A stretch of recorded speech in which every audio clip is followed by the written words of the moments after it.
नमस्कार दोस्तों। संविदा की बात की जाए तो संविदा सामान्य तौर पे बातचीत के द्वारा बनाई जाती है, तैयार की जाती है। यानी आप सब्जी की दुकान पे जाते हैं तो आपने कहा कि भिंडी कैसे है, दुकानदार ने कहा कि 50 रुपये किलो, तो आप कहते हैं कि 40 रुपये किलो दे दो।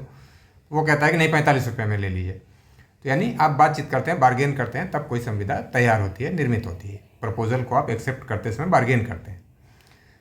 तो इसी आधार पर कहा जाता है कि संविदाएं 3 तरह से निर्मित की जाती हैं। एक, परस्पर बातचीत के द्वारा।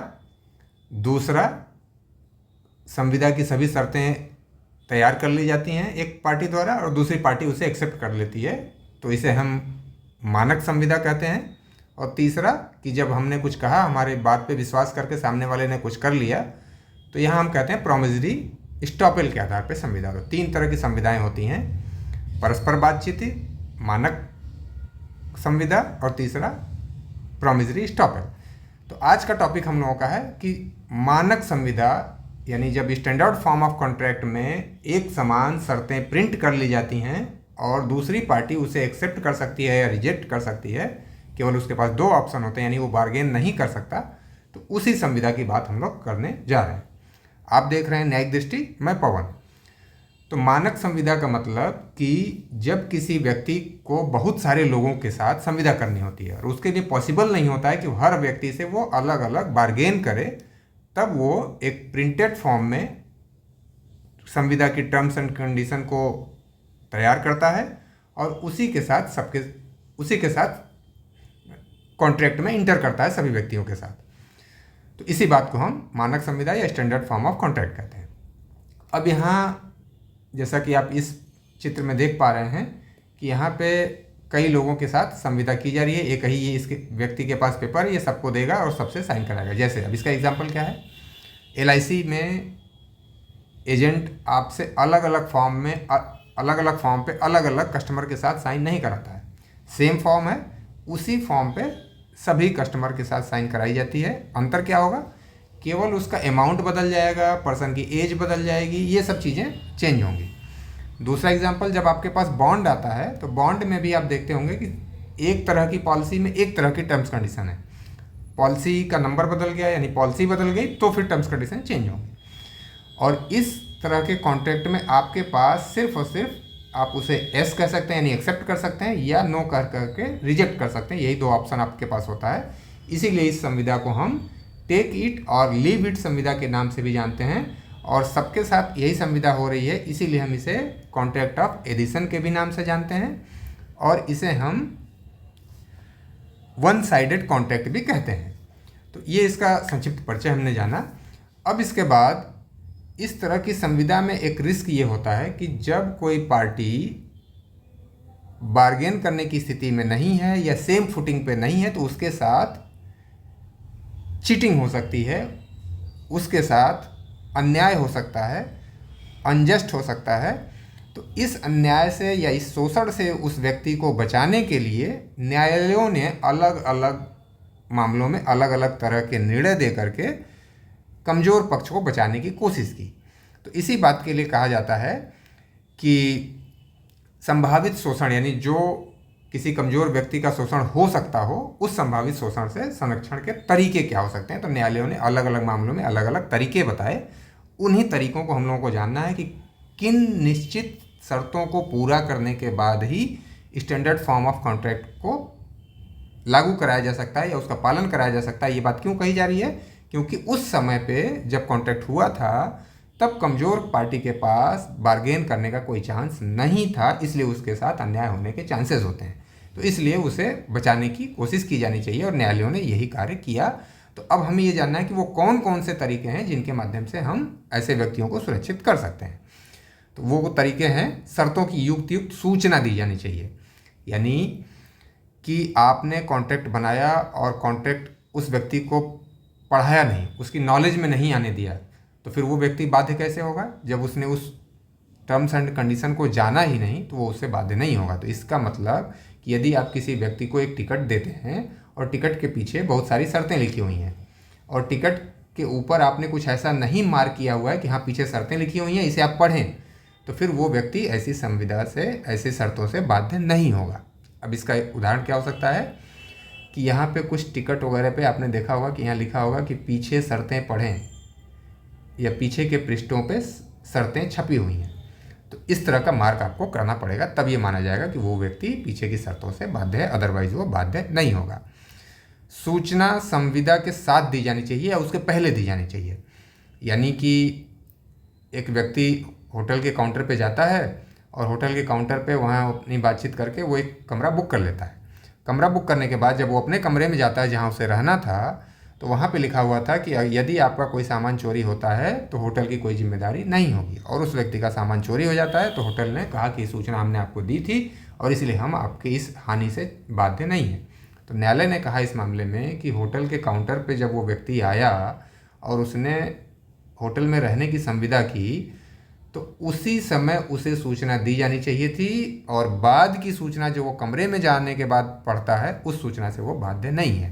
तो इन्हीं जो बात हम लोग कर रहे हैं उन्हीं से संबंधित ये केस लॉज हैं, इनका आप स्क्रीनशॉट लेके एग्ज़ाम में इसका यूज़ आप कर सकते हैं और आंसर राइटिंग में इनका उपयोग बिल्कुल किया जा सकता है। यानी जो बात मैं कह रहा हूँ उस बात को आप अपने आंसर राइटिंग में एज इट इज़ लिख सकते हैं। दुर्व्यपदेशन न किया गया हो, यानी कि एक व्यक्ति अपना कपड़ा देने के लिए जाता है ड्राई क्लीनर के पास, तो वहाँ ड्राई क्लीन करने के लिए जब वो कपड़ा देता है तो वहाँ जो व्यक्ति था काउंटर पे उसने कहा कि आप इस पेपर पे साइन कर दीजिए। तो पेपर पे साइन करने के लिए वो जब कहता है तो ये बताता है कि इसमें जो बातचीत हम लोगों ने की है वही टर्म्स कंडीशन लिखी हुई हैं, और पीछे लिखा क्या था कि ड्राई क्लीनर की कोई जिम्मेदारी नहीं है कपड़ा खोने पे, नष्ट होने पे। तो न्यायालय ने कहा इस मामले में कि इस तरह से अगर धोखाधड़ी की जा रही है, गलत बातें बता करके साइन कराया गया है, तो इससे भी वो व्यक्ति बाध्य नहीं है जिसने साइन किया हुआ है। और जो दस्तावेज दिया जा रहा हो संविदात्मक दस्तावेज हो, कोई केवल छोटा मोटा टिकट ना हो या कोई टोकन ना हो, इस तरह की कोई चीज़ होगी तो भी वो व्यक्ति साइन करने वाला व्यक्ति बाध्य नहीं होगा। यानी उस पेपर पे सभी टर्म्स कंडीशन लिखी हों तब, यानी वो संविदा के रूप का हो, संविदा उसे माना जा सके ऐसा वो दस्तावेज होना चाहिए, तब सामने वाली पार्टी या साइनिंग पार्टी उससे बाउंड होगी। और इस पे केस लॉज ये दिए हुए हैं, आप इनको भी मेंशन कर सकते हैं। थॉर्नस्टन वर्सेस सू लेन पार्किंग लिमिटेड 1971 का ये केस है, क्वीन बेंच का इंग्लिश केस है पुराना। मौलिक भंग का सिद्धांत, यानी कि जिस बात के लिए संविदा की जा रही है उस संविदा का जो मूल है वो ब्रीच नहीं होना चाहिए आपकी टर्म्स कंडीशन से। अब इसका मतलब क्या हुआ कि जैसे कोई व्यक्ति यदि कार खरीद रहा है तो कार खरीदने पर उसे क्या बताया जा रहा है कि यदि गाड़ी 40 किलोमीटर से तेज़ गति में नहीं चलेगी तो कंपनी की कोई जिम्मेदारी नहीं है। तो अब बताइए आप कि अगर हम कार खरीदते हैं तो क्या 20 किलोमीटर प्रति घंटे की रफ्तार से चलने के लिए कार खरीदी जा रही होगी? कार का मकसद ही है कि कम से कम वो 40 से लेकर 100 तक चलेगी। आजकल जो हाईवे बन रहे हैं अच्छे, वहाँ स्पीड जो कार की है वो कितनी होती है? 100 किलोमीटर। तो इसका मतलब कि कम से कम उसे 100 किलोमीटर की रफ्तार तक चलना चाहिए। मान लीजिए भारत में 100 से ऊपर का कोई रोड नहीं अभी है, तो 100 के ऊपर भले न चले लेकिन 100 तक तो चलना ही चाहिए। और कंपनी क्या कह रही है कि 40 किलोमीटर से ऊपर कार नहीं चलती है तो हमारी कोई जिम्मेदारी नहीं। तो इसका मतलब ये उसका कार का जो मूल वर्क है, मूल कार्य है, वही भंग हो रहा है। तो इस तरह की अगर कोई टर्म्स कंडीशन लगाई जा रही होगी तो वो भी वैलिड नहीं होगी और उससे साइनिंग पार्टी बाउंड नहीं होगी। इसी तरह से आप मिठाई की दुकान पे जाते हैं और मिठाई की जो आपको रिसिप्ट मिलती है उस पर लिखा हुआ है कि यदि मिठाई पर्याप्त मीठी नहीं होगी तो इसमें दुकान की कोई जिम्मेदारी नहीं होगी। तो मिठाई किस लिए ख़रीदा था आपने? वो मिठाई का मकसद ही है कि वो स्वादिष्ट हो, मीठी हो। तो इस तरह की बात, यानी जो मूल है आपके संविदा का, वो भंग नहीं होना चाहिए। शर्तें युक्त और निष्पक्ष हों, यानी कि अनफेयर अगर टर्म्स कंडीशन उसमें होंगी, यानी कि पब्लिक पॉलिसी के अगेंस्ट हों, मोरालिटी के अगेंस्ट हों, इमोरल हों, तो ऐसी टर्म्स कंडीशन से भी साइनिंग पार्टी बाउंड नहीं होगी। अब इसका एग्जाम्पल क्या हो सकता है कि आप कपड़ा धुलने के लिए देते हैं तो दुकानदार ने टर्म्स कंडीशन क्या लिखी हुई है कि यदि आपका कपड़ा खो जाता है, नष्ट हो जाता है तो हमारी 10% से अधिक की कोई जिम्मेदारी नहीं होगी, 40% से अधिक की कोई जिम्मेदारी नहीं होगी। तो इसका मतलब न्यायालय ने कहा इस मामले में कि इसका मतलब कि इस तरह के दुकानदार या इस तरह की फॉर्म्स इस तरह की अयुक्त यानी अनरीजनेबल टर्म्स कंडीशन डाल करके आसानी से लोगों के साथ धोखाधड़ी कर सकती हैं। 10,000 का कपड़ा आपने उससे ले लिया और उसको फिर रिफंड कर दिया 10% 20%, और आपने वो कपड़ा स्वयं के लिए यूज़ कर लिया। तो ये आसानी से लोगों को धोखा दिया जा सकता है। इसलिए इस तरह की टर्म्स कंडीशन को नहीं डाला जा सकता और इससे साइनिंग पार्टी बाउंड नहीं होगी। और central inland water transport corporation वाले केस में सुप्रीम कोर्ट ने ये कहा कि अगर एम्प्लॉई है तो एम्प्लॉई और एम्प्लॉयर सेम फुटिंग पे नहीं होते हैं, तो एम्प्लॉई ने अगर कोई साइन की होगी इस तरह की बातों के लिए जो कि रीजनेबल नहीं हो तो एम्प्लॉई बाउंड नहीं होगा। और इस वाले केस में यानी लिली वाइट वाले केस में लॉन्ड्री का मैटर था, वहाँ पे टर्म्स कंडीशन इस तरह की थी जो कि कोर्ट ने कहा कि ये फेयर और रीजनेबल नहीं है। शर्तों का कठोर निर्वचन, स्ट्रिक्ट कॉन्स्ट्रक्शन करेगा कोर्ट जब भी इस तरह की कोई टर्म्स कंडीशन आएगी न्यायालय के सामने, तो जो कमज़ोर पार्टी होगी उसके पक्ष में इसका इंटरप्रिटेशन हमेशा न्यायालय करेगा स्ट्रिक्टली, यानी कि उसमें कोई नरमी नहीं बरती जाएगी। जो मजबूत पक्ष है उसके फेवर में।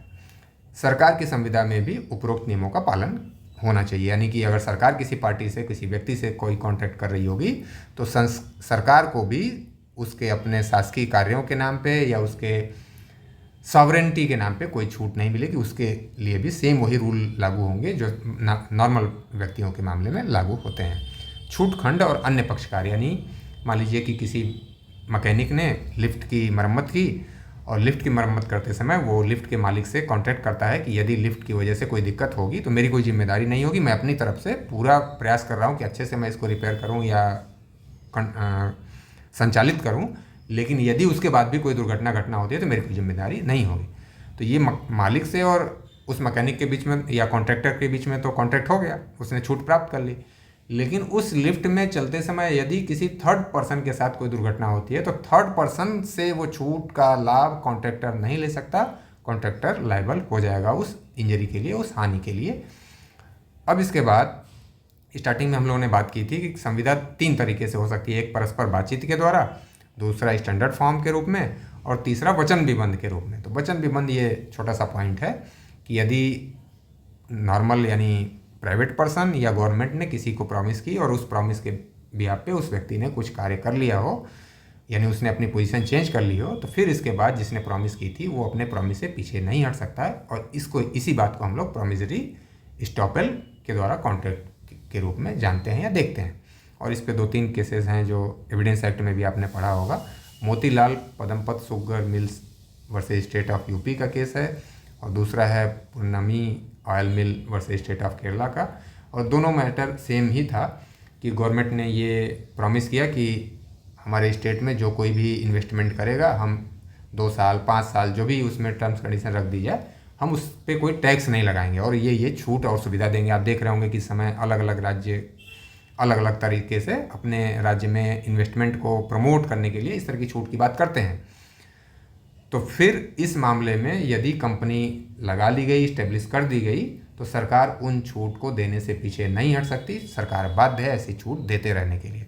और पीसी वाधवा के मैटर में सुप्रीम कोर्ट ने क्या डिसाइड किया कि अगर कोई प्रॉमिस ही नहीं किया गया है तो फिर प्रॉमिसरी स्टॉपेल का कोई प्रश्न नहीं उठता है। जब तक कि कोई प्रॉमिस नहीं होगी तब तक प्रॉमिसरी स्टॉपेल के नाम पे कोई छूट किसी व्यक्ति को नहीं मिल सकती है।